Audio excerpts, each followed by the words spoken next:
So thank you very much to Steve and Matt for joining me this morning from 8x8. And if everyone can turn their microphones off and use the Q&A tab to be able to ask any questions throughout the webinar itself. And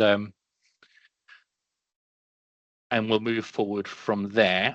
At the end of the webinar itself, microphones turned on, and then we can ask open questions and open the floor on that. So what I'm going to do is I'm going to start running through a couple of areas where we've seen ICA in use and customers that we've been working alongside. And then I'm going to hand over to Steve. Steve's going to tell us a little bit more about 8x8 and where AI is in use on the 8x8 platform. And then Matt is going to work his magic and give us a guided tour of ICA itself. So bear with me for a moment.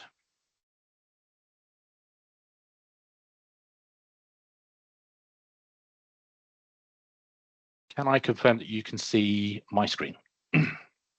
We can. Excellent. Well, excellent. I can. Yeah. Brilliant. So again, welcome to the ICA webinar this morning. Oh, sorry. ICA is Intelligent Customer Assist, and it's made up of two elements, one of them being voice and the other one being digital or chat. The question that I'd like to ask both Aaron and Ross and Chloe, how much time do your agents spend or have your agents spent capturing customer details?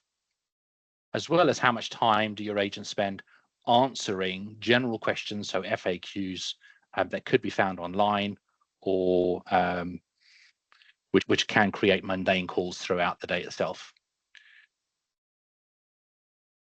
I'll go. Go for it. Yep. Yep. So on the first point, probably 3 to 4 minutes. Wow. So we use SAP, and that can be quite demonstrative in terms of the details it requires. As for the second point, because of the nature of what we do as a business, some of the queries can be quite technical. So customers wanting to set up like micro irrigation systems. But if we generically said sort of 4 to 5 minutes. Wow. Okay. Thank you very much for sharing that. That's great. Similar, really. In terms of capturing customers' details, that's probably not too long, 30 seconds for the details that we would need to capture for inquiry stage. But FAQs, potentially longer. Again, with our business, really, we are very bespoke, and a lot of the questions our customers ask probably wouldn't be able to be answered by an FAQ kind of summary at the moment. But the current process could be a couple of minutes depending on what the customer is asking. Fantastic. Thank you, Aaron. So areas that we've seen customers seeing success in using ICA is that caller verification and validation element. So that can include capturing their first name, last name, email address, postal address, booking reference details. If they are going to see a show, as an example, how many people are attending, what show would they like to see, what venue would they like to go, if there's any kind of specialist requirements based around it. So it can be quite detailed, and it captures that information very well and shares it with the agents afterwards. So saving significant time there, and pairing with CRMs to be able to validate and ensure that they are linking it with the right contact details. And again, answering those FAQs. So again, thank you for sharing the time that your team could spend answering those FAQs. So the other element being, as you're aware, AI doesn't sleep. So it's available 24 hours a day. So you may see a reduction in peaks and troughs throughout the day because some of those questions can be answered outside of the normal contact center hours. So those are some of the areas that we've seen there. Syncing with booking systems and ticketing systems, this has and can save time by reissuing tickets and reissuing confirmations of bookings by just AI asking the question, validating that caller, and then sending the details out automatically through that booking system. Syncing with scheduling systems. So this could be, I think there's an example of an 8x8 customer, which is a taxi firm. And if your flight's changed, you need to rebook that particular pickup and collection, then you just ring through. ICA then looks into the schedules of those drivers and see who's available and reissues those actual bookings themselves. So it can be absolutely fantastic and very, very intelligent. And then processing support requests. So we've spoken with IT companies who have a requirement for general support to be covered, and so as long as the knowledge is there and you've built the questions around it, then there's no reason why ICA can't offer guidance and walk someone through a couple of technical scenarios. I think I've managed to. So as we've mentioned before, the ROI, generally speaking, within ICA is the reduction of the average handling time for an agent. So the cost for an agent to process their interaction is far more expensive than ICA would be. We're also seeing a reduction in the abandonment rates within queues. So the actual success rate of speaking with customers is higher. And then reducing repeat callers. So we've done some work with some of our customers, and we've seen that in some instances, as many customers are ringing in as many times as 9 times within 1 week to speak with the team. So by utilizing ICA and ICA prompting the customer at the end going, is there anything else I can help with? Is there another question you might have? You could reduce those repeat callers and then hand over to an agent afterwards to complete that booking or whatever the interaction might entail. So reducing that repeat callers significantly. All of the above improving the customer experience and improving the employee experience, because the employee is only dealing with challenging or non-mundane elements of interactions with customers, and so really works well. As we've said, the average call contact centers are seeing an increase in the average handling time of calls over the last 10 years. And generally speaking, contact centers are seeing less and less budget for them to be able to process those inquiries. And so finding new ways of managing those inquiries and reducing the average handling time is key, and using ICA could be an option for you. A couple of the figures that we've seen is by reducing the average handling time by about 60 seconds per call, and this is volume based, contact centers could see between £7,000 and £26,000 a month are some of the use cases that we've been working on. So that's around about £85,000 to £314,000 a year that a contact center could put back into their budgets to utilize in other areas. So I think that's key. A couple of examples that 8x8 have shared with us is, as an example, this is a waste collection company, and they're seeing that 42% of their interactions for missed waste collections are now being processed by ICA. They're also seeing a saving of £40,000 over and above, or due to that ICA managing those interactions, and a 7% increase in their customers' satisfaction surveys. Oldham Council's seeing a £40,000 a year cost saving by utilizing ICA, and also an increase in handling success rates of up to 80%. So those are some significant figures there. Lastly, this is one particular customer, which is a utilities company, and they started using ICA at the end of last year. They had a target of reducing their average handling times by 45 seconds. They're actually now achieving 60 seconds. And they wanted to reduce their abandonment rate from 25%, and they're now achieving an abandonment rate of 2%, which is fantastic. I mean, that's a significant change to a contact center. Whoops, sorry. I'm now going to hand over to Steve. And Steve, can you share some words of wisdom with us around 8x8? So thank you very much. I'm going to stop sharing. Sure. Okay. So, folks, I think it may be useful just really quickly to give you an overview of 8x8 are before I jump into things around AI. So, Ross, Chloe, Erin, 8x8 are a cloud provider of communication services.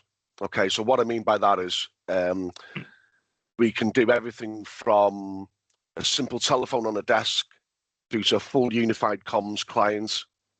We can integrate into the likes of Microsoft Teams. And then on top of that, we have a full contact center solution, full omni-channel contact center solution as well. So that essentially your agents, your advisors can handle different types of media. So inbound voice, inbound chats, from live web chat through to WhatsApp, SMS, email, etc. Okay. So we can go from a full range of communications technologies that can pretty much service any industry. Okay, so we can service anyone from, say, Steve the plumber, who may have like 2 or 3 extensions, right up to the likes of, say, Holiday Taxis, who Mark mentioned previously, Halfords, Aldi supermarkets, and a whole load of local governments, institutions and the likes that Mark's kind of just referenced there. Okay. On top of that is Intelligent Customer Assistant, which is our bot technology, which has kind of is the focus of today's webinar. But one of the things I thought it'd be interesting to show you is that AI in the world of 8x8 just isn't on our Intelligent Customer Assistant bot technology. In fact, 8x8 leverage AI across a whole range of our different solutions. So not only using it for voice and chat bot technology, but also within our UC solution, unified comms, around meetings and summary of meetings. We can do other stuff around analytics. So the way that we utilize AI, again, is from customer interactions, but also in terms of employee productivity. So that can be either in the front office, i.e. in contact center, but also in back office as well. And also within the analytics of how you look at things as well. So we look at, we utilize AI in terms of being able to draw out information that you can use then to work out what the next great bot's going to be, what the next great agent experience is going to be, etc. Okay. And actually, in terms of employee productivity, 8x8 actually uses we actually use AI ourselves. We've got a whole range of little AI tools that we're using. So we've got our own ChatGPT instance, and that's obviously helped me produce some of this presentation today. We use things like Notebook LM within Google as well to help us create things around, aggregating documentation and pulling out summaries from that. So not only are we finding that, that this is being rolled out into contact centers, into other experiences, we're actually using it on a day-to-day basis ourselves. Okay.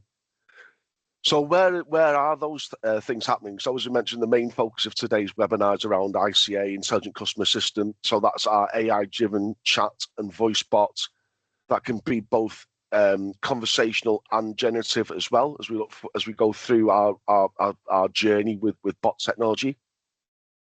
But also in terms of like meeting summaries. So if we were using 8x8 meetings today, at the end of this call, you'd be automatically emailed a summary of this call. So we would use AI to do speech to text transcription, and AI to then do a summary of the call and produce things like action items and meeting minutes effectively. We've been using speech analytics in our contact center solution for a long time now. So again, that gives us the ability to convert speech to text, which can then be analyzed. We can do things on keyword recognition, so we can bubble up root cause analysis. We can do things on sentiment tracking, so we can look at the emotion of a call as it goes through the process. Did the customer start out with a complaint, and did the agent then talk them round, and we can see the sentiment trend as the call goes through. Okay. We can also then do content summarizations from our contact center conversations as well. So not only can we wrap up things around meetings, but when an agent's finished the call, do I want to actually sit through a 10-minute call recording to listen to, to get to a key component of that call I'm really interested in? Or can I just look at a really brief summary of that interaction for a supervisor or indeed an agent? And again, some of the stuff that Mark just touched on there, again, with say Oldham Council, for example, is that they're using our Intelligent Customer Assistant essentially as a switchboard. So who do you want to talk to today? Is it Steve Edmonds in sales? Is it Steve Edmonds in support? And route that contact to Steve directly, or to the best person who can handle their query, or the right department in their contact center. So using AI voice technology to route a caller to the right resource at the right time. Okay, so just to give you some examples of that, this is available now, and that's just the interaction summary I was just talking about for supervisors. So here you can see potentially where the sentiment maps, we can see the call started out a bit neutral and then it was mostly positive as it went through the conversation there. The supervisor can see a summary of that call that happens to go through into a call recording. We can see where the customer's been talking, the agent's been talking. We can see it was the right agent connect, for example. There was a lot of, customer excitement was an emotion we detected through that. So we're using AI all the way through that solution to provide that kind of information to you. And then again, just coming soon, in fact, we would talk about this in me and Matt would talk about this morning with the rest of the team around how we're going to demo this soon in our tenants. So the ability for agents to also see their interaction history, including summaries, including sentiments, including any attachments that may have been put in a chat, for example.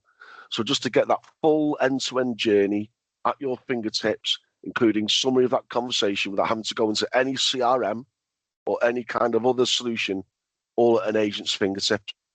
Okay. And again, also another component that uses AI is around agent assistance. So live on a call, whilst your agent is talking, what is the next best option for that agent to talk about? So, for example, Ross, if they're talking about a replacement hose fitting, you may want to say, okay, Steve, I've seen your product history. Previously, you've had this kind of hose fitting. Is this a thing? Can I just repeat that? And you give them, okay, great, Steve, that's great. Can I now ask you for your postcode, etc. So you can guide the agent through the call process you want them to. And again, at the end of that call, produce a sentiment map and a summarization of that call live in the agent interface, okay? Okay, so I mean, similar to Mark's kind of summary here, what's the advantage of using AI? Obviously it boosts that productivity that Mark talks about. It improves that CX experience for your customers, but also for your agents. Your agents are dealing with the queries they want to deal with rather than the routine, mundane things like where's my order, when's my bin going to be collected. We can get our agents working on the most productive and revenue generating calls. And then also, as we've described there, is really providing you with real-time insights and summaries into the conversations that your agents are actually having so that you can then take action on that, maybe to do some training and improve process, etc. And again, just to give you some proof points of that, ICA computers, they use our bot quite a lot. We integrate that into their service management help desk application. So if people have got issues with laptops, etc., they can use our bot technology to get updates on their cases, to get updates on their orders. Trek cycles, which again is part of Halfords, they use it for real-time ordering and bespoking of bikes, etc. So we're using ICA to do that kind of automation and really helping out them with their processes. Okay, I'll stop sharing there, but if there's any questions, I'm willing to just handle them now based on the intro. Steve, Erin placed a question within the Q&A, which is, have we seen any increase in customer abandoning during ICA? Well, it's a good question. So one of the good things around ICA is it does give you a full analytics itself. So you can see where customers are jumping off and where they want to, if they do abandon. One of the things that we always try and build into any bot call flow or chat flow, as it were, is that if the bot doesn't know the answer, we give them the option to hand over to a live agent. Okay, so that's one of the critical things out in that is that if the bot doesn't know the answer and hasn't got the information to handle a query, you be honest about that within the bot conversation and give the customer the option to hand over to a live agent. Now, one of the other things of that, and I think Matt will show you this, is that when a chat or a voice bot call does get handed over to an agent, they get the context of that conversation, i.e., what bot the person has been in conversation with, at what point that person may have opted out of the bot. If there's any ID and V collection we've collected already, that gets handed over to the agent as well. So it's just making those options so that if the bot has issues in terms of answering any queries, etc., you make it seamless for both the customer and then the agent to handle that conversation. I hope that answered the question, Adam. Take that as a yes. Since I've asked Erin to mute, that'd be great. Yes, that's fine. Sorry, thank you. You're welcome. Okay. Brilliant. Should we take this time to hand over to Matt and have that guided tour of the service? I think that's a yes. So Excellent. let me start a screen share of my own. And hopefully in a couple of seconds, you should be able to see my screen. We can see that, yes. Excellent. So really quickly, what have I got on screen, just so you're aware of the infrastructure? Hopefully you're aware of 8x8 to a level, so you can see I've got what we call our agent workspace on the left-hand side. In scenarios where I'm going to push, these interactions are going to get escalated to my user, that's where we're going to see them, that's where we're going to handle them. On the other side of my screen, this is our customer side, so this is where we're going to be looking at the bot itself. So let's click on my bot icon and let's have that. Oh, where I've been doing one earlier, just testing some things. So let me give that a quick refresh and re-enter.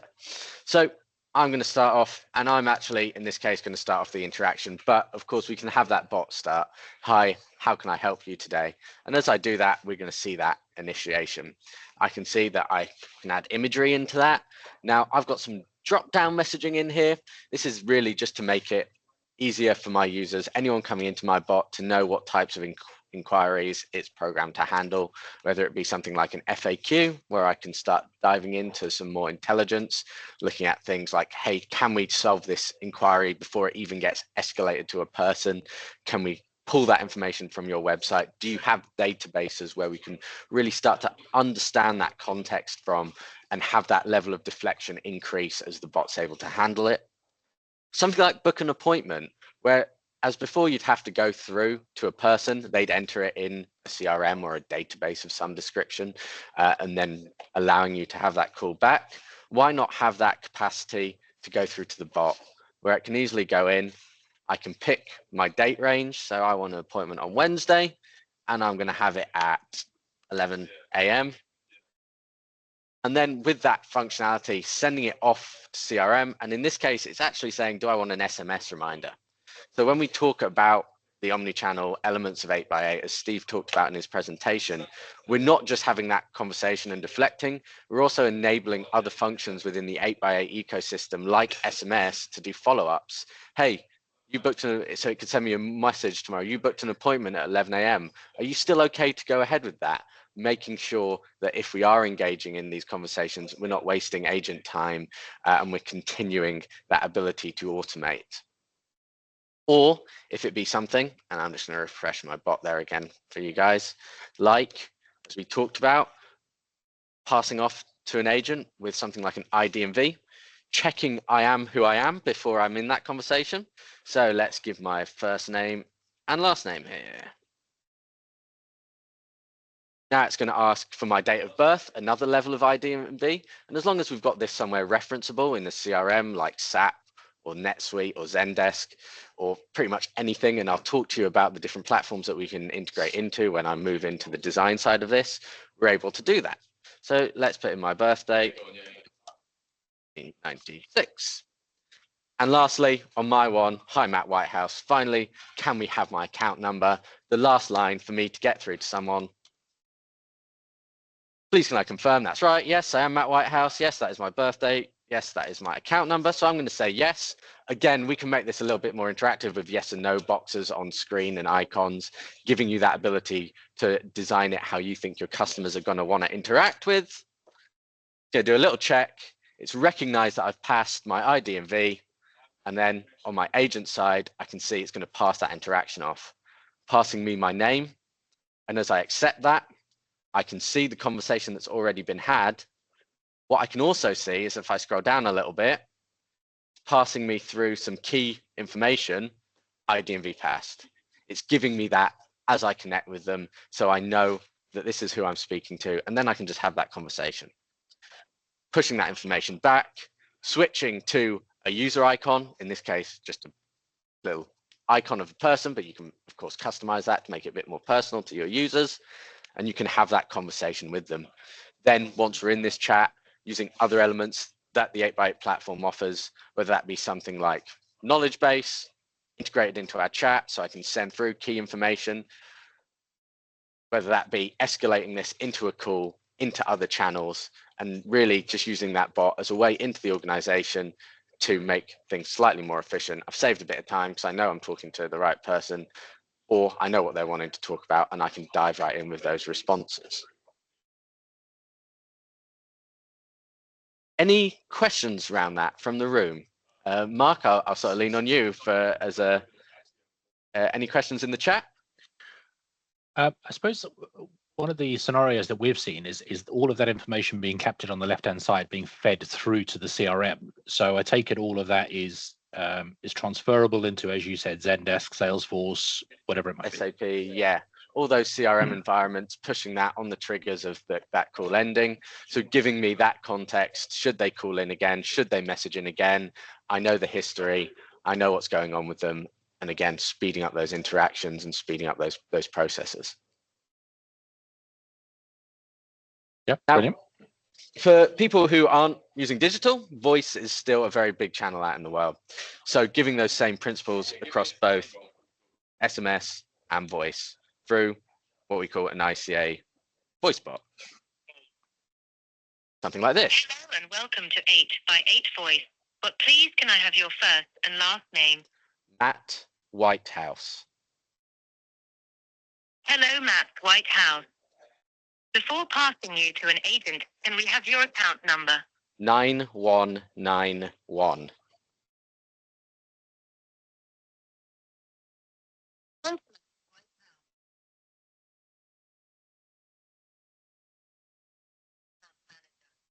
Could you hold that a little closer to your mic so you missed the last, but anyway, carry on. So what then happens is it accepts that, it passes it through, and a bit of vanity on my end, when it recognizes that it's Matt Whitehouse calling in, it passes me to the VIP line. Being able to route based on who they're calling from, who they're calling to. If you have scenarios where you might have organizations where you have higher SLAs against answering their lines, their calls, being able to embed that information. The rule, hard and fast rule with our ICA device is if that information is referenceable somewhere, we can program a bot to react to it. In this case, it's reacting it to push through to a specific queue, but that could be other things.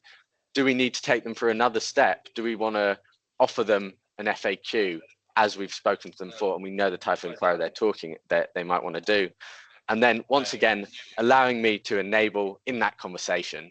As we can see on screen, I can see it's Matt Whitehouse who's called in. As I scroll down, I can see some chat logs where he's had spoken to people before. I can see that I actually had a chat conversation with him. And yesterday, in fact, there was a chat conversation with one of my colleagues, and being able to see any follow-ups and any tasks associated with them. But we've got AI on the front end there, and the power of the tools, not just on the front end, but as that call comes to an end, something Steve touched on during his presentation, allowing me to then reflect that back into an AI summarization, which is again going to give me that capacity to have that insight on that interaction historically, so I can quickly read my summarization, I can see what they talked about last time, and also marrying that up with user notes as well as disposition codes. So giving you 3 avenues of understanding what happened on that call last time and giving you as much context to achieve the customer experience, and then exposing that to your chatbots. So next time, if they are in a customer experience situation, they can react accordingly.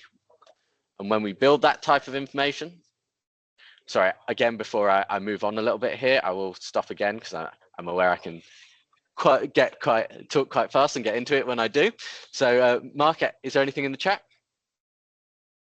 No, that looks really good, really comprehensive. So Excellent. Happy with that. Anything Thank from you, Aaron or Ross? Not from me, no. No, thank you. Brilliant. So where we build these is a easy to use, no to low code interface where we can start to build out our flows, where we can start to look at lookups.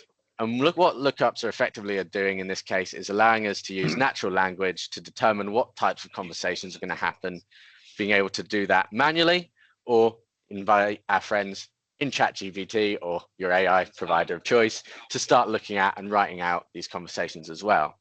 And what the low code, no code situation gives us is it gives us easy movement and control. So I can move nodes around, and it gives us extensions and referenceability to be able to see that. Whether you want to look at local 8x8 information, or whether you want to use the power of those CRM tools like SAP and Zendesk, offering out-the-box integrations for you to reference that information on both a chat and a voice basis, allowing you to build out flows that work for you guys, allowing you to build out flows that are a lot of the things that Mark and Steve touched on in their presentation.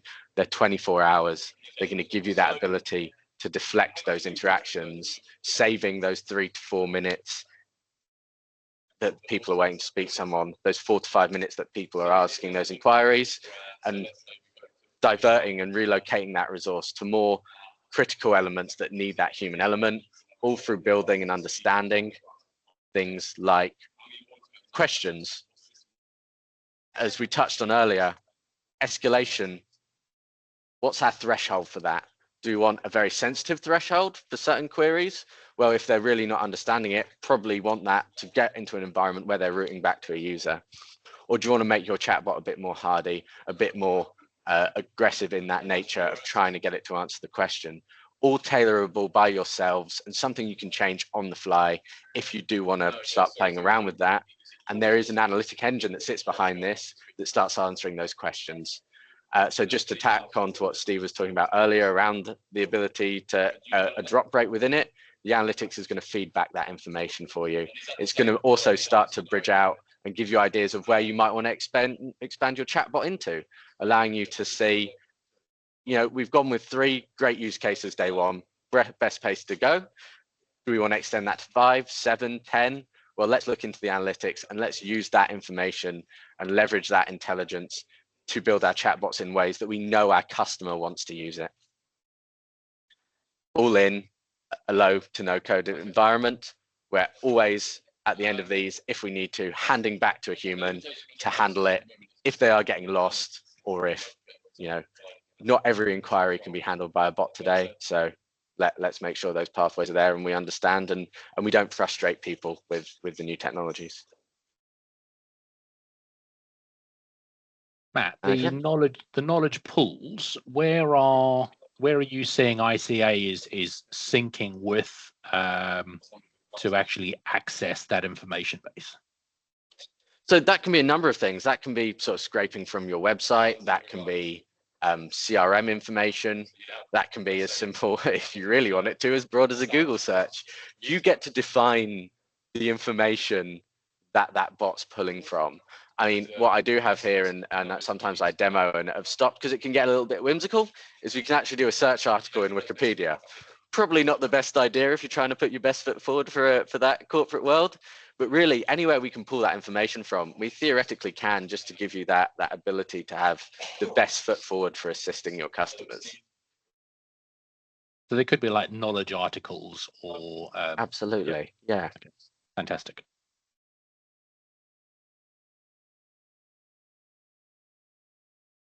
So that's sort of a view on how 8x8 handles what we call an intelligent customer assistant.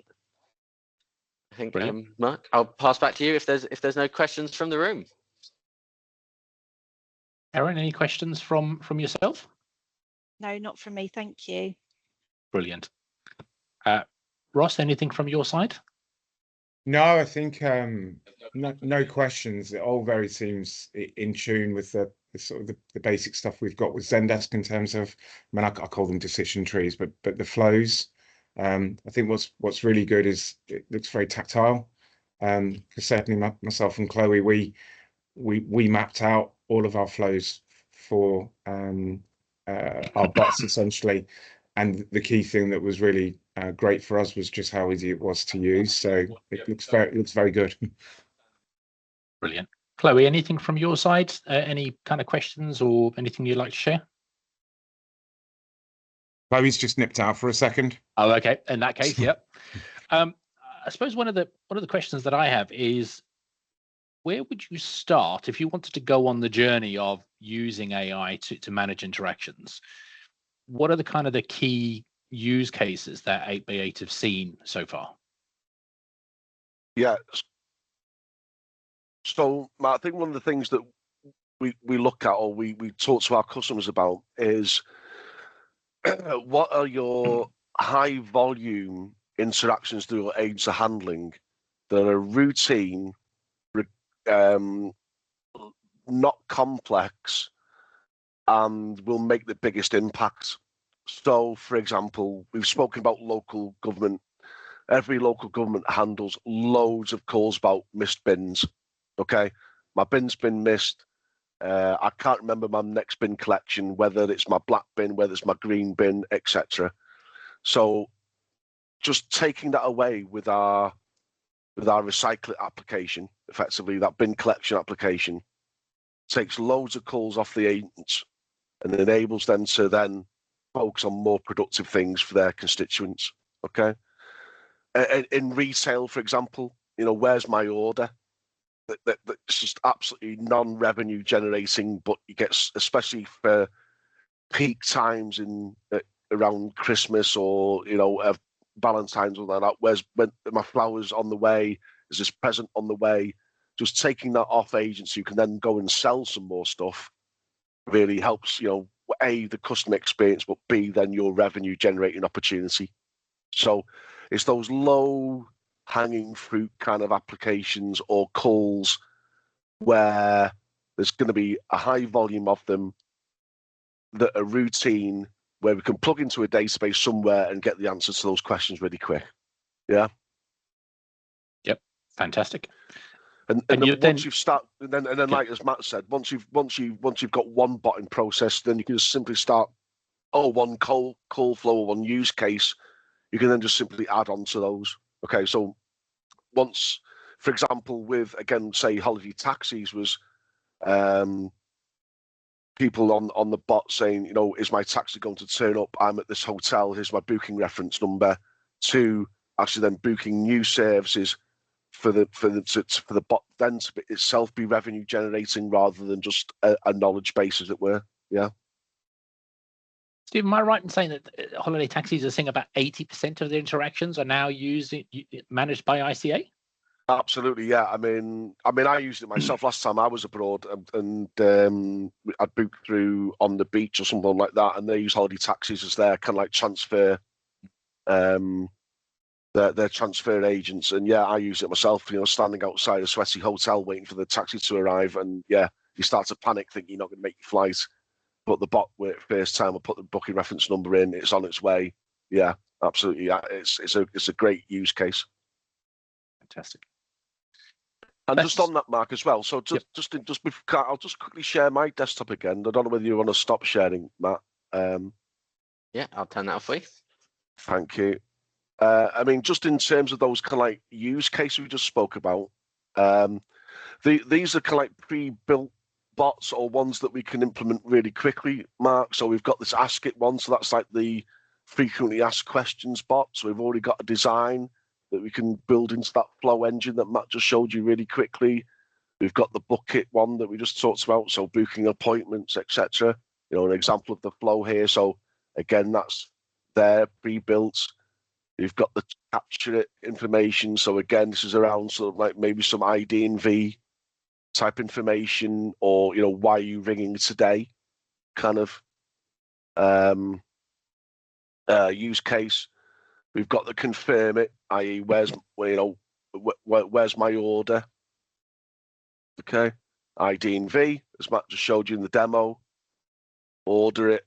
I want to order something. Report it. Something's gone missing. The recycle it. So the bin use case. So we've got a whole stack of these all ready to go. But one we did just recently for the local government, or when am I on the electoral roll? Kind of thing. Can I automatically be put on that? Okay. So yeah, we've got a whole load of use cases that we can implement really quickly with professional services there. Brilliant. That was really interesting to know that those are out of the box and are ready to deploy. Yeah. So it's just a matter of tagging it onto your relevant CRM or database or knowledge base, and off we go. Yeah. Brilliant.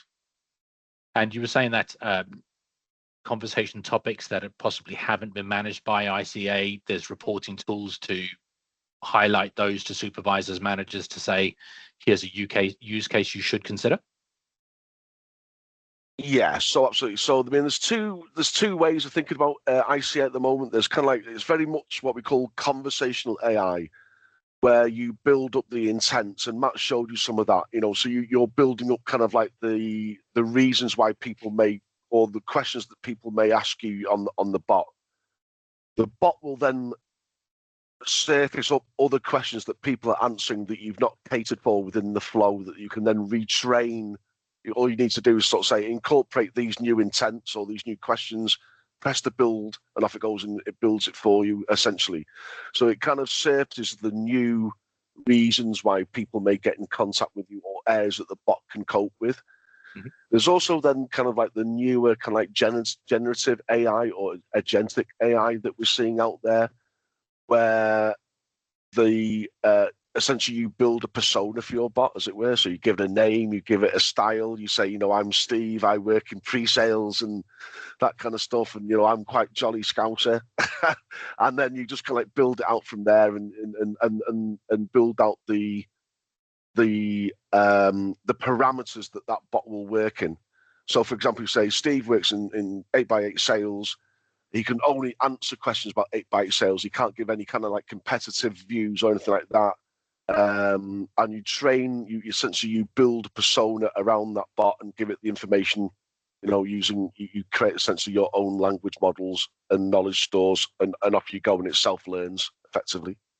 Wow. So there's a whole range of different kind of like AI techniques that we can employ. Yeah. Brilliant.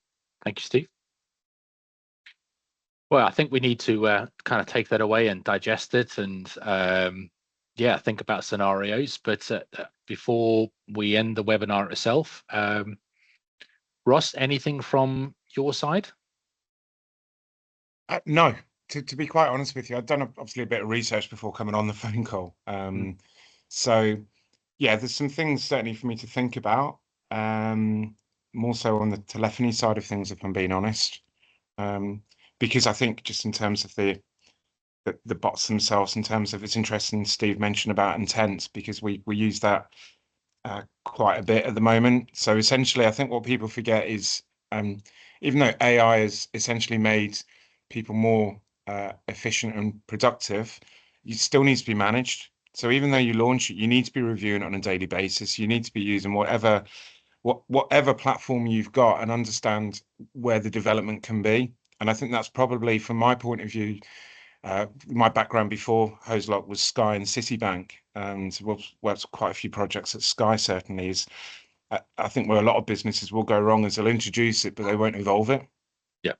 And that really is the key. And certainly that's what Chloe and myself are all over. Is we spend every morning the first half an hour just going in and looking at what the analytics are telling us, because you're constantly looking to improve it, because it wants to, certainly, the ultimate AI, it wants to be trained.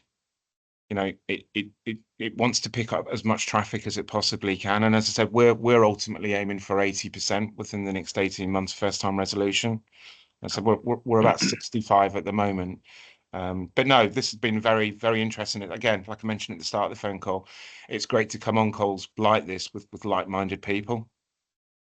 Brilliant. Well, thank you for participating and sharing with us as well. That was really valuable doing that. No worries. Aaron, I know that your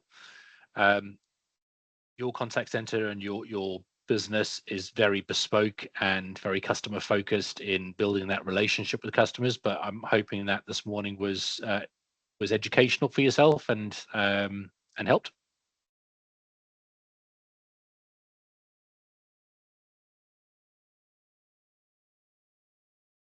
I think Aaron might be having a challenge with their microphone at the moment. I am sorry. Can you repeat that, Mark? Sorry. Yeah, no, that's fine. Obviously, I'm very familiar with your business and your team, and that you build a very strong relationship with your customers, and you build packages around their specific needs and requirements.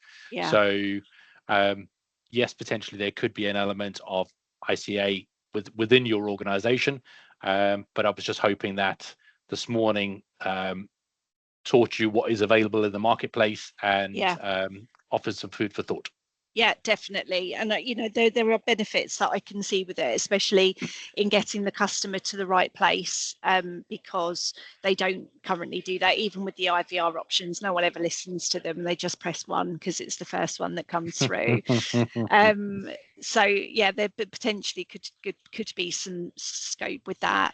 I think the only, if I'm able to be honest, the only thing that puts me off a little is that it does sound a little bit robotic. So I would worry that it would put our customers off a little bit in terms of that side of thing, because we're very service focused and human touch and that side of things. But I can see benefit, and I'm sure with time things like that are only going to improve, aren't they?